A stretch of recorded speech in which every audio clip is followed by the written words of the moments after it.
Bueno, eso, en esta ocasión que estamos pues, desarrollando este curso de espiritualidad para los laicos, ha aceptado nuestra invitación el padre Miguel Ángel Keller. Él es doctor en teología, es profesor, es catedrático en la Universidad de Santa María de la Antigua en Panamá, ya tantos años de trabajo en Panamá, tan querido por allá. Y en realidad en tantos lugares de América Latina en los que ha participado con distintas conferencias, retiros y la promoción, pues, en muchos años de la renovación de la orden, también como asistente general. Hoy comparte con nosotros este momento, así que Miguel Ángel, muy bienvenido y gracias por estar aquí. Están viendo la pantalla, ¿verdad? Y Sí. bueno, como no podía ser menos, hay que hacer referencia también al comenzar este tema a esos aires que impulsa en la Iglesia el Papa Francisco hoy, que son aires de sinodalidad. Esa palabrita que a veces casi no habíamos oído nunca y que ahora está presente en todas partes, en toda la Iglesia, también, por supuesto, en la Iglesia de América Latina. Sinodalidad viene de sínodo, una expresión griega que significa caminar juntos, ser compañeros de camino. En Panamá todo el movimiento sinodal lo hacemos precisamente bajo este lema, compañeros de camino, porque hablar sinodalidad hay que dar un curso de griego para empezar. No, ser compañeros de camino. Y ese ser compañeros de camino es algo que es constitutivo y fundamental en la vida de la Iglesia. Aunque es después del Concilio Vaticano II y más ahorita con el Papa Francisco cuando se empieza a repetir esta palabra que antes no habíamos escuchado. Pero sabemos y vamos a ver que la sinodalidad, según el Papa Francisco, tiene tres dimensiones esenciales que son comunión, participación y misión. Una comunión, una participación y misión vividas por todo el pueblo de Dios, por todos los bautizados como compañeros de camino, como miembros del mismo pueblo de Dios. Y ya sabemos que nuestro padre San Agustín hablaba siempre de la Iglesia, del pueblo de Dios, como peregrino. Dice en la ciudad de Dios que la Iglesia peregrina, camina en la historia en medio de las persecuciones del mundo y de los consuelos de Dios. Así que, aunque San Agustín no usa esta palabra sinodalidad, la idea de la sinodalidad de un pueblo peregrino donde todos juntos avanzamos y compartimos la comunión, la participación y misión es una idea agustiniana.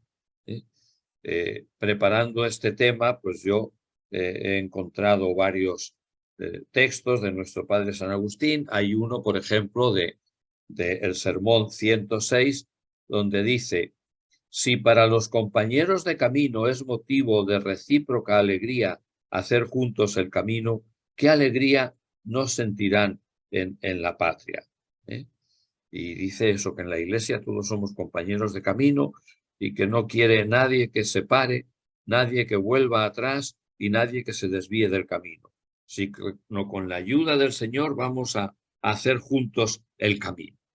Pero bueno, más que este texto, estas palabras textuales, yo quiero fijarme en lo que dice San Agustín sobre la comunión, la participación y la misión vivida por toda la Iglesia, vividos también por los laicos. Y así vamos a ver cómo él entiende esta sinodalidad, que es comunión, participación y misión. Y más que en palabras textuales, vamos a ver los textos, las ideas, ¿verdad?, de nuestro padre San Agustín. Suele decirse que una imagen vale más que 1000 palabras. Y nosotros sabemos que San Agustín, ya desde antes de ser obispo, incluso antes de ser cristiano, era un gran orador. Conocía perfectamente los recursos del lenguaje. Entonces él sabe hacerse entender muy bien poniendo imágenes, poniendo ejemplos, y también en la sinodalidad. También al hablar de la Iglesia como comunión, vamos a ver las imágenes que él utiliza, que son inspiradas en San Pablo. Es un gran conocedor de San Pablo, nuestro padre San Agustín, y sabemos muy bien que la comunión en la Iglesia se puede expresar con 4 imágenes, que son el cuerpo, el templo o la edificación, el pan y el vino de la Eucaristía y el coro o la sinfonía. Y San Agustín habla de la comunión de la Iglesia y la expresa con estas 4 imágenes tomadas de San Pablo sobre todo, y que son bien significativas y nos ilustran y nos hacen entender y profundizar que la Iglesia es comunión. Primera imagen de la comunión eclesial, el cuerpo de Cristo. Ahí tienen ese texto del Sermón 267. En Cristo habla la Iglesia, y en la Iglesia habla Cristo. El cuerpo en la cabeza y la cabeza en el cuerpo. Pues lo que es el alma respecto al cuerpo del hombre, eso mismo es el Espíritu Santo respecto al cuerpo de Cristo, que es la Iglesia. El Espíritu Santo obra en la Iglesia lo mismo que el alma en todos los miembros del único cuerpo. Y por eso San Agustín habla de el Cristo total, que es la cabeza y los miembros. Y dice San Agustín, les decía cuando estaba preparando los catecúmenos para el bautismo, nosotros somos la Santa Iglesia. No solo nosotros, este grupo de catecúmenos, todos los cristianos, porque la Iglesia es el Cristo total que tiene como el cuerpo diversos miembros unidos al Señor, que es su cabeza y donde actúa el Espíritu Santo. Así que la Iglesia es comunión porque es precisamente el cuerpo de Cristo. La otra imagen muy significativa es el templo. La Iglesia es cuerpo de Cristo y es templo de Dios. Y en un sermón de San Agustín muy conocido, el 336, que él como obispo predicó cuando estaba celebrando la dedicación de un templo, de una iglesia, miren qué bien y qué forma más linda de expresar la comunión eclesial con el ejemplo, con el modelo de la edificación de un templo. Lo que acontecía aquí cuando se levantaba este edificio sucede ahora cuando se congregan los fieles en Cristo. El creer equivale, en cierto modo, a arrancar los árboles y las piedras de los bosques y de los montes. El ser catequizados y formados se equipara a la tarea de tallado, pulido y alisadura por las manos de los carpinteros y canteros. Sin embargo, estas vigas y piedras no edifican la casa de Dios más que cuando se ajustan unas a otras mediante la caridad. Si estas vigas y estas piedras no se unen entre sí dentro de un cierto orden, si no se ajustan pacíficamente, si en cierto modo no se unen en un abrazo mutuo, nadie entraría aquí. No solo somos miembros del mismo cuerpo, somos piedras vivas en la edificación de la Iglesia, que es como un templo. Piedras distintas, todos somos distintos, ¿verdad? Pero unidos por la caridad. Y si no nos unimos bien por la caridad, bueno, nadie va a entrar en un templo, en un edificio donde no estén bien ensamblados precisamente todas las partes, todos los miembros. Fíjense qué imagen más valiosa. Entonces, para San Agustín, en la iniciación cristiana, pues es como edificar un templo y poner como cimiento los consejos de los profetas y los apóstoles, y poner, dice en otro sermón, como pavimento la humildad. Y las paredes son la oración y la palabra de Dios. Y el testimonio, los testimonios divinos son como las lámparas que iluminan.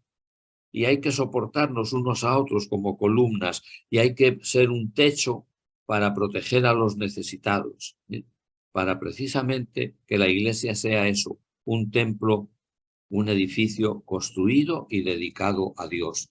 Tienen esa imagen significativa de la edificación de un templo y la otra de la siguiente imagen que usa San Agustín para hablar de la iglesia como comunión, que es ni más ni menos que el pan y el vino de la Eucaristía.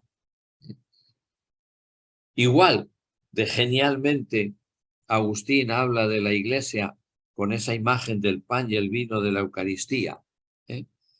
Dice, muchos somos un único cuerpo.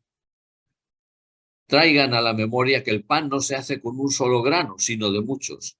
Entonces, y está hablando también a los catecúmenos, y les dice precisamente, cuando recibían los exorcismos eran como ser molidos, cuando fueron bautizados con agua, como ser asperjados, mezclados con agua, cuando recibieron el fuego del Espíritu Santo, como ser cocido. Entonces, sean ustedes lo que ven y reciban lo que soy. ¿Qué es lo que dijo el apóstol Pablo a propósito del pan? Lo que hemos de entender respecto al cáliz, aun sin decirlo expresamente, es lo mismo. Para que exista esta especie visible de pan, se han conglutinado y unido muchos granos en una sola masa, como si sucediera aquello mismo que dice la Escritura, que tenían una sola alma y un solo corazón hacia Dios. Lo mismo el vino.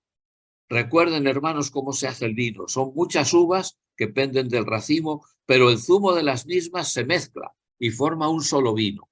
Así también nos simbolizó a nosotros Cristo el Señor. Quiso que nosotros perteneciéramos a Él, y consagró en su mesa el misterio de nuestra paz y unidad. El que recibe el misterio de la unidad y no posee el vínculo de la paz, no recibe un misterio para provecho propio, sino un testimonio contra sí. Participar en la Eucaristía significa vivir la comunión en la iglesia. Lo mismo que el pan está hecho de muchos granos de trigo que rompen su caparazón, su egoísmo, para ser una harina y poder formar un pan, y de muchos granos de uva. El otro ejemplo, la otra imagen de la comunión eclesial. El cuerpo de Cristo, el templo del Espíritu, el pan y el vino de la Eucaristía. Y hay otro ejemplo, otra figura que usa nuestro padre San Agustín para hablar de la comunión eclesial, que quizá es más original, menos conocida. Es un coro, una sinfonía. Dice en ese sermón que tenemos en pantalla, supongo que están viendo la pantalla que comparto. ¿Qué es una sinfonía? La concordia de las voces. Es la sinfonía a la que se refería el apóstol Pablo cuando decía: les ruego, hermanos, que digan todo lo mismo y no haya entre ustedes divisiones. ¿A quién no deleita esta sinfonía santa? Es decir, el ir de acuerdo las voces, no cada una por su lado, sin nada inadecuado o fuera de tono que pueda ofender el oído de un entendido. La concordia, la comunión, pertenece a la esencia del coro. En un coro lo que agrada es la única voz, resultado de otras muchas, que guarda la unidad sin disonancias ni tonalidades discordantes. ¿Qué ejemplo también más significativo? Estamos oyendo un coro, una música, y de repente uno que desentona, que ya no va de acuerdo con los demás. Una voz disonante, discordante, que rompe la comunión, la sinfonía. Pues así la Iglesia está llamada a vivir precisamente también la comunión. Como ese coro que somos todos nosotros cuando vivimos la comunión, cuando estamos unidos en la caridad.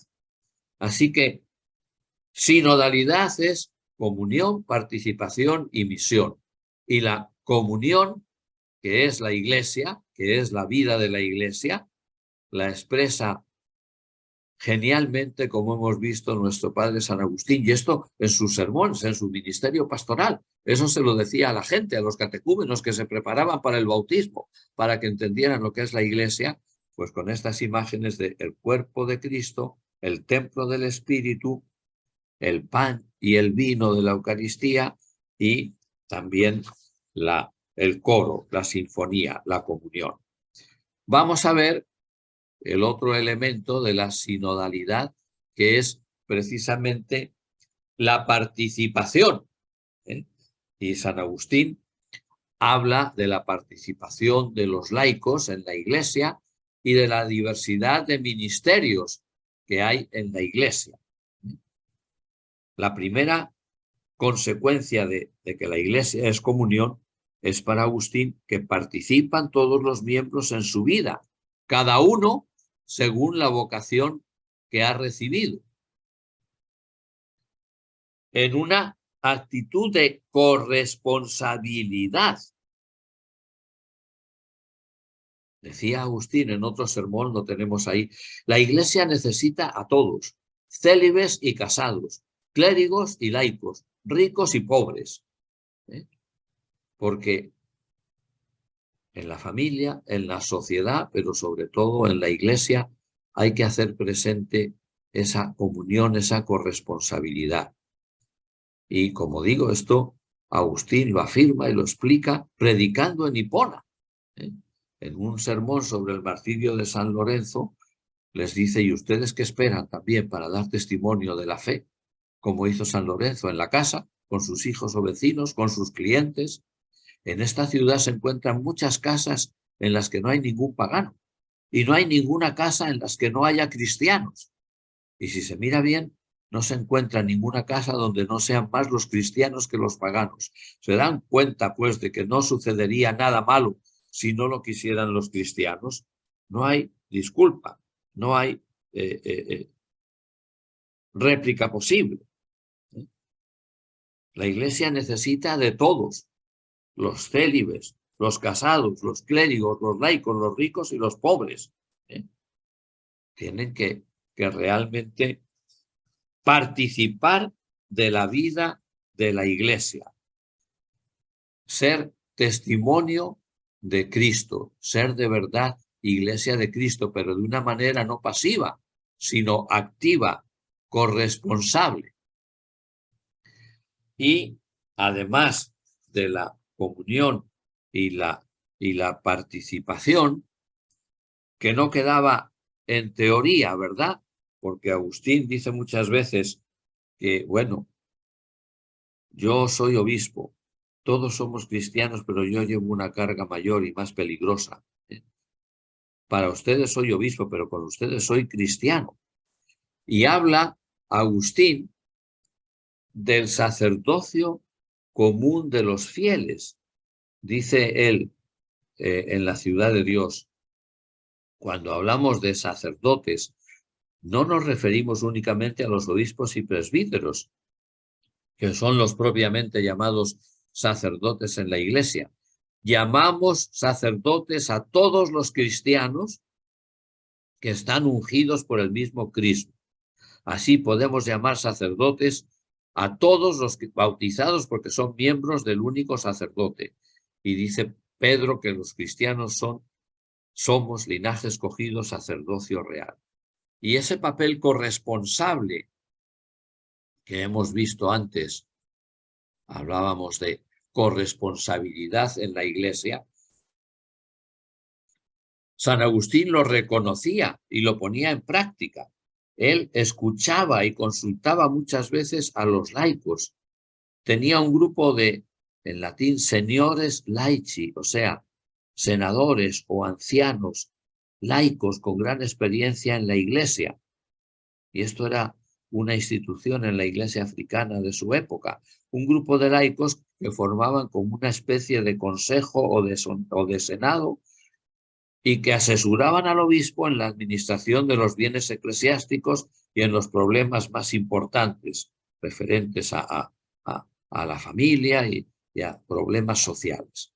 De manera que comunión, como el cuerpo de Cristo, como el templo, del Espíritu, como el pan y el vino de la Eucaristía, como las voces concordes de un coro, pero también participación de los laicos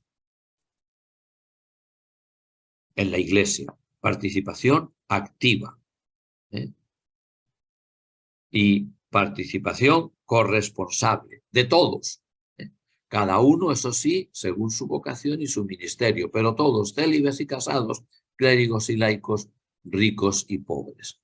Y el tercer elemento de la sinodalidad, comunión, participación, es la misión. Es la misión. Y para hablar un poco de la vida del cristiano al servicio de la misión, pues tenemos que recordar cómo fue eso que podemos llamar la vocación de San Agustín. La primera vocación de San Agustín fue una vocación laical, a ser cristiano y bautizarse, no a ser sacerdote.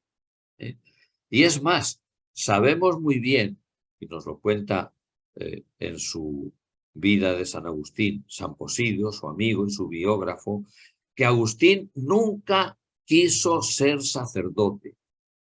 A lo mejor esto les extraña a ustedes, pero está clarito en la biografía de Agustín. Él nunca quiso ser sacerdote. Es más, rechazaba positivamente el ser sacerdote y procuraba no ir a una comunidad cristiana que no tuviera sacerdote, que no tuviera pastor. Pero ya anciano obispo, él recordará a sus fieles de Hipona, en un sermón muy conocido, 355, cómo llegó al sacerdocio. Había ido precisamente a Hipona para intentar conquistar a un amigo y llevarlo a su comunidad, a su monasterio en Tagaste. Ese día el obispo de Hipona, Valerio, que era ya muy anciano, unos dicen que por casualidad, otros dicen que inspirados por el Espíritu Santo, yo creo que con toda la intención o la mala idea, podríamos decir, comienza a hablar de la necesidad que él sentía de elegir y ordenar un sacerdote que le ayudara en su trabajo pastoral, sobre todo en la predicación, porque él era anciano, hablaba mal el latín.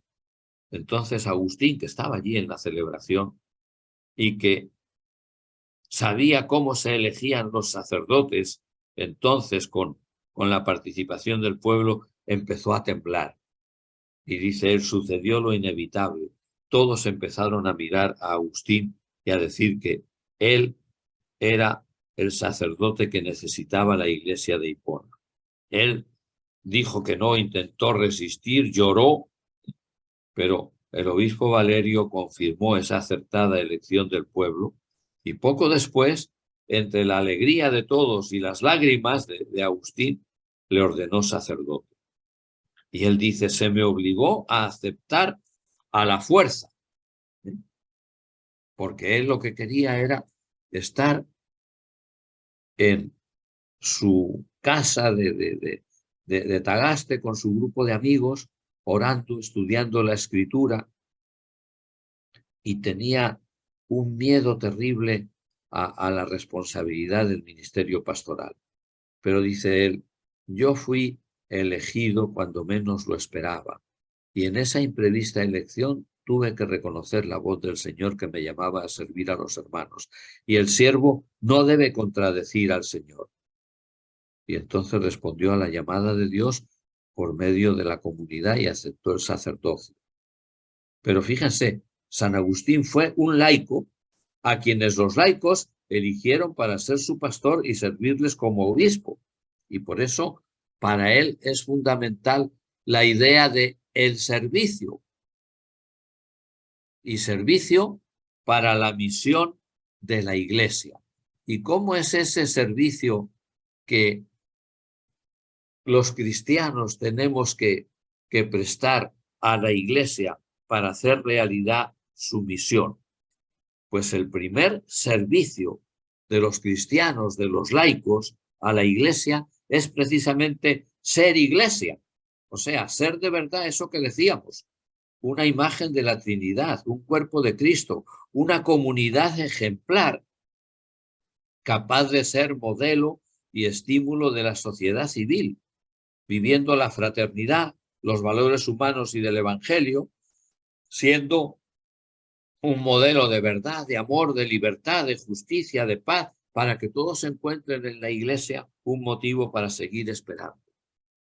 Así que ese es el primer servicio, la primera misión de los cristianos, de los laicos en la Iglesia, ser de verdad Iglesia. Además, como miembros vivos de la Iglesia, los cristianos, los laicos, están llamados también a la oración y a la evangelización. Dice San Agustín que orar y evangelizar son dos formas inseparables de servir desde el amor. Ora continuamente, solo callarás si dejas de amar. Y evangeliza, anuncia a Cristo y a su palabra. Ofrece el alimento que también es tu alimento. Pero además de este servicio, podríamos decir, cristiano, religioso, dentro de la Iglesia, en la oración, en la evangelización, la misión de la Iglesia no solo es esa, tiene también esa dimensión social. Dice San Agustín, yo soy un hombre y vivo entre hombres. Entonces, no solo me preocupo de la evangelización, del servicio pastoral, de organizar bien la Iglesia, sino también de los problemas sociales. Y Agustín se preocupaba y llamaba a los fieles cristianos a preocuparse por los problemas sociales de su tiempo, la pobreza, la esclavitud, los refugiados que huían de Roma tras la invasión de los bárbaros y llegaban a África. Y quizá nosotros desconocemos una faceta importante de la vida de Agustín en relación no solo con las cosas dentro de la Iglesia, sino hacia afuera, con los problemas sociales. En el Imperio Romano había una ley de lo que se llamaba la audiencia episcopal. Es decir, el Imperio Romano en tiempos de San Agustín reconocía al obispo que pudiera ser juez de toda clase de pleitos y de toda clase de problemas sociales.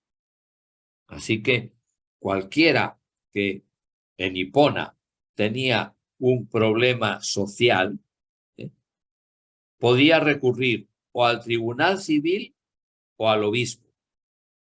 Y el obispo podía juzgar según su criterio pastoral y según las leyes del imperio, y su sentencia era reconocida y era válida a todos los efectos como la de un juez.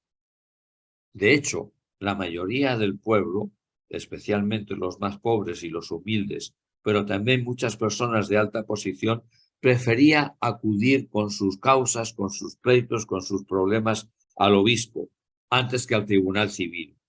Y eso por dos razones.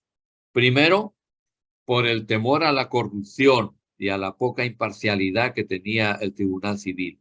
Y sobre todo, porque los pleitos solían ser muy costosos en el tribunal civil. En cambio, la audiencia episcopal era gratuita. Además, la justicia civil era lentísima y cruel, a veces hasta con la tortura. El obispo, en cambio, actuaba con equilibrio y con rapidez. En algunos casos, como muy mal ya, imponiendo un castigo de azotes. Entonces, se pueden imaginar, y lo dice San Posidio en su vida de San Agustín, la cantidad de horas que pasaba el obispo de Hipona sentado cada mañana para ejercer esa función judicial. Un continuo desfile de litigantes, problemas familiares, herencias, peleas por terrenos, encarcelamientos injustos, jóvenes que se han escapado de la casa. Todo el mundo acudía a Agustín. Y este trabajo que hoy podríamos llamar de pastoral social, al servicio del pueblo, y con frecuencia consultando a los laicos, era algo muy importante también en la vida de San Agustín, y él dice que una carga muy pesada, agotadora. Además de todo lo que tenía que hacer en la iglesia, además de sus momentos de oración y de escribir, hacer de juez en medio de todo aquel lío. Bien, pues consagración, comunión, participación y misión. Eso es, en esta iglesia sinodal, lo que se nos pide a los laicos y lo que Agustín vivía y reconocía también. Los laicos en la iglesia, en la acción pastoral, que también incluye la pastoral social, deben de vivir y testimoniar la comunión, la participación y la misión, el servicio. Todo eso que Agustín vivió, enseñó, predicó y practicó, ilumina la espiritualidad y la misión del laico en la Iglesia hoy, especialmente después del Concilio Vaticano II. Ahí tienen esa imagen de lo que fue el Concilio Vaticano II, que terminó en el año 1965, y algunos dicen, uy, eso es muy antiguo. Eso no es nada. En la vida de una persona, 50 o 60 años es mucho. En la vida centenaria, milenaria de la Iglesia no es nada. Todavía estamos sin estrenar, sin aplicar muchas cosas de las que dijo el Concilio Vaticano II. Y por eso yo me atrevo a recordar algo de lo que dice el Concilio Vaticano II y que San Agustín subrayaría y destacaría hoy al leer los documentos del concilio. Y es la función sacerdotal, profética y real de los laicos. Como decía Agustín y como hemos visto, desde el bautismo, todos los bautizados somos sacerdotes, profetas y reyes. Dice el Concilio Vaticano II que, ¿qué es laico? Antes la definición de laico era negativa. Laico es el que no es sacerdote, o sea, no es nada. No. Laico es, o son, los fieles que, incorporados a Cristo por el bautismo, integrados al pueblo de Dios y hechos partícipes a su modo de la función sacerdotal, profética y real de Cristo, ejercen en la Iglesia y en el mundo la misión de todo el pueblo cristiano en la parte que a ellos les corresponde. Laico es el que no es nada, ¿no? ¿Cómo que no es nada? Por el bautismo es miembro del pueblo de Dios, es sacerdote, profeta y rey, y tiene que participar en la misión de la Iglesia. Esto está en el Concilio Vaticano II y es lo que enseñaba también Agustín. Claro que lo más importante en la misión del laico, y todo esto, como ven, está tomado de los documentos del concilio Leges Lumen Gentium, la Constitución sobre la Iglesia, en el número 31, dice que así como a los pastores de la Iglesia les corresponde sobre todo el gobierno de la Iglesia, la evangelización, la predicación, etc., a los laicos también, pero por su propia vocación lo que tienen que hacer es vivir el reino de Dios gestionando los asuntos temporales y ordenándolos según Dios, carácter secular de la vocación del cristiano, el séculum, el siglo, la vida social. Viven en el siglo, es decir, en todos y cada uno de los deberes y ocupaciones del mundo y en las condiciones ordinarias de la vida familiar y social con las que su existencia está como entretejida.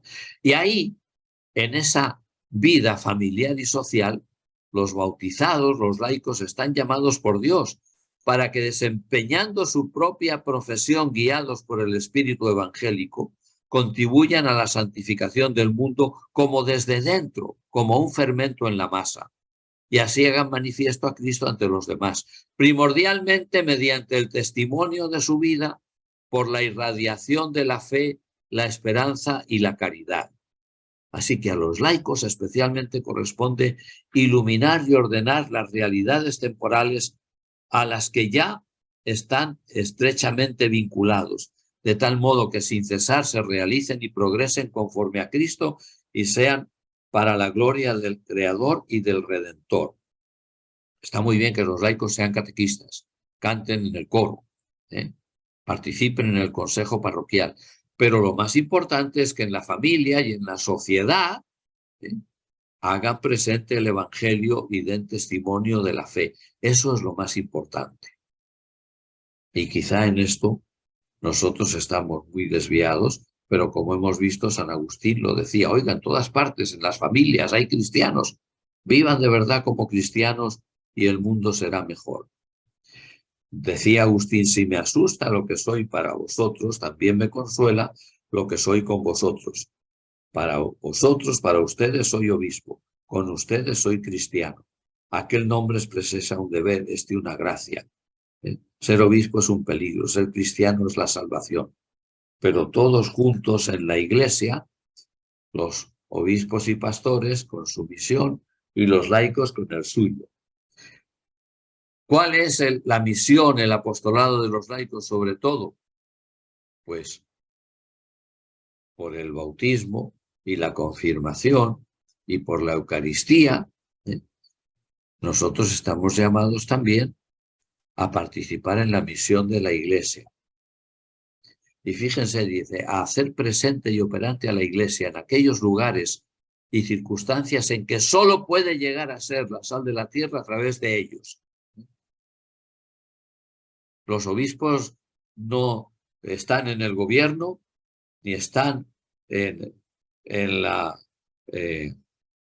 asamblea, ni están en la presidencia o las directivas de los bancos o de las empresas, ni los sacerdotes tampoco. Allí es donde los laicos tienen que ejercer su misión, de forma que realmente, según sus posibilidades y según las necesidades de los tiempos, participan en la obra salvífica de la Iglesia, pero sobre todo en esos lugares y circunstancias en que solo a través de ellos la Iglesia puede ser sal de la tierra. Son palabras del Concilio Vaticano II que seguimos comentando. Por lo cual los laicos, consagrados a Cristo y unidos por el Espíritu Santo, son admirablemente llamados y dotados para que den frutos del Espíritu. Con sus obras, con sus oraciones, pero también la vida conyugal y familiar, el cotidiano trabajo, el descanso del alma y del cuerpo. Todo eso es lo que el laico hace como misión, como vocación propia, y después lo ofrece en la Eucaristía. Después lo ofrece en la Eucaristía. De este modo, también los laicos como adoradores que en todo lugar actúan santamente consagran el mundo mismo a Dios. Es el mundo lo consagran a Dios precisamente los laicos. Así que sigue diciendo el Concilio Vaticano II, en este documento que estamos leyendo, y ya vamos terminando, que los fieles deben conocer la íntima naturaleza de todas las criaturas, su valor, su ordenación a la gloria de Dios, incluso en las ocupaciones seculares, en el trabajo, en la profesión, tienen que ayudarse para que ahí esté presente el Espíritu de Cristo, para que allí se dé la justicia, la caridad y la paz. Y en este deber universal corresponde a los laicos el lugar más destacado. Eso no lo pueden hacer los obispos ni los sacerdotes, porque ellos tienen que ser especialistas, competentes en los asuntos profanos, y tienen que hacer eso, que el plan de Dios se cumpla en el trabajo humano, en la técnica, en la cultura civil, para todos los hombres sin excepción. Y así Cristo, a través de los miembros de la Iglesia, iluminará más y más con su luz salvadora a la sociedad humana. La misión del laico en la Iglesia. Y dice muy bellamente el Concilio Vaticano II, y precisamente cita a San Agustín, eso, que cada laico debe ser ante el mundo un testigo de la resurrección y de la vida del Señor Jesús y una señal del Dios vivo. Y todos juntos y cada uno de por sí deben alimentar al mundo con frutos espirituales y difundir en él, en el mundo, el espíritu de Cristo. El espíritu de los pobres, los mansos y los pacíficos. En una palabra, lo que el alma es en el cuerpo, así han de ser los cristianos en el mundo, dice el concilio citando a San Agustín. Como conclusión de todo lo que hemos visto que piensa y dice San Agustín sobre la Iglesia, comunión, participación y misión, y el rol de los laicos en ella, como consecuencia de lo que dice el Concilio Vaticano II sobre los laicos, yo creo que hoy los laicos en la Iglesia tienen 3 desafíos que yo me atrevo a indicar aquí, pero para conversar después.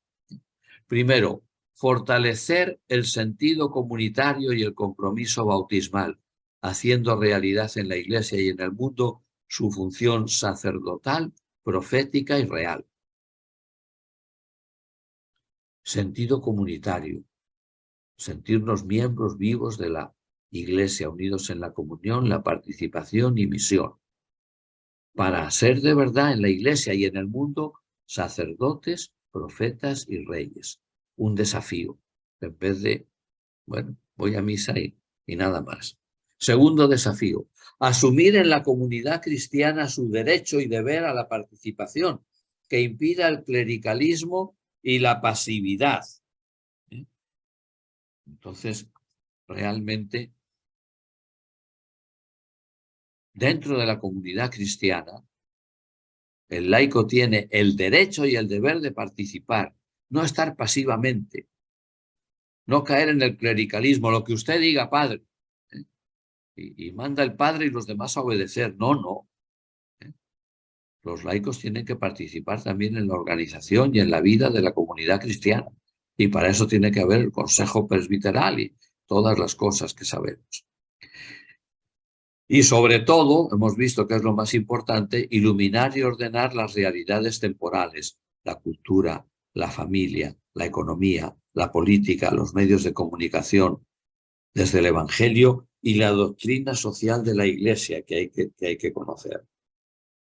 Yo me acuerdo una vez que estaba en España, y termino con esta anécdota, en una reunión de pastoral, y iba a hablar un obispo, y el presentador dijo, bueno, tengo el gusto de presentarles a Monseñor fulano de tal, que es, de todos los obispos que hay en España, el que más cantidad de laicos tiene como catequistas en su diócesis, 800 o 1000, lo que fuera, y todo el mundo aplaudió. Y el obispo, que además de un buen obispo era un buen teólogo, dijo, muchas gracias.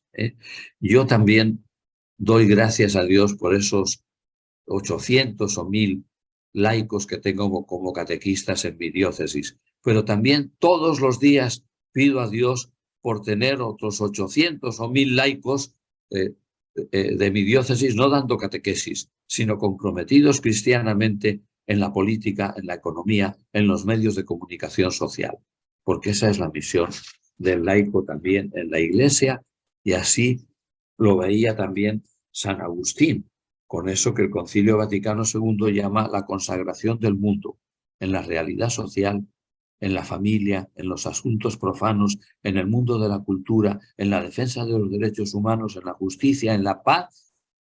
Ahí es donde tiene que actuar y ser testigo activo el laico que vive en la Iglesia la comunión, la participación y la misión.